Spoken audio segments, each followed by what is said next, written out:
Having been baptized as a baby, I really wasn't sure the baptism was something that I needed to do again, but as I started feeling a connection to God in a way that I never really had before and learning about the importance of publicly declaring your faith, I thought, you know what, this is something that I really would like to do.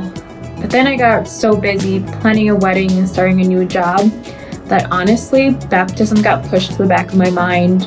But I still felt that calling in my heart, and I felt like something was missing.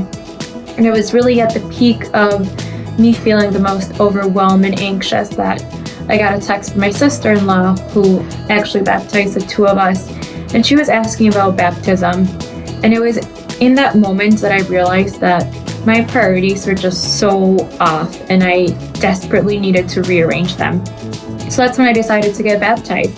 I decided to put God first, to recommit myself and my life to Him, and I'm just so happy that I made that decision. And I know since that day, I've been so much more intentional and purposeful in finding new ways to grow my relationship with Him, connect with Him, and connect with the church community.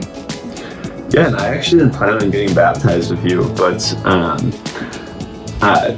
I just didn't feel ready at the time, and we've been taking steps to grow our faith. We joined a Ridge group and served in Ridge Kids, but I just didn't really know if I was ready for that kind of leap of faith.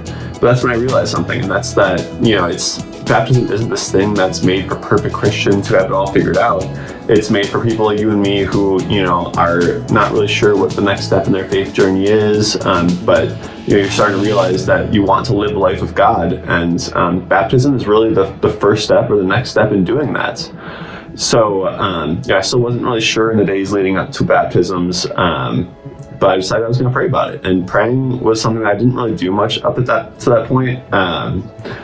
But I lifted it up to God. It was one of the first things I lifted up to God, and He answered in a pretty big way. I just felt like this was something I needed to do. So I followed through, and we got baptized together, and it was just such an amazing experience. Ever since then, it feels like, I've flipped this switch, and, my faith has continued to grow, and God has continued to work in our lives, put people in our lives, and grow all these friendships, and, teach us all these things. And it's, really just realize how important it is to keep faith at the top of your priorities, and continue to consult with Him, and, try to stay on His path for what He wants for you. So it's a really big moment in both of our lives, and if you're not sure what the next step in your faith journey is, then I think you just need to ask Him. Maybe He wants you to get baptized. I really hope He does.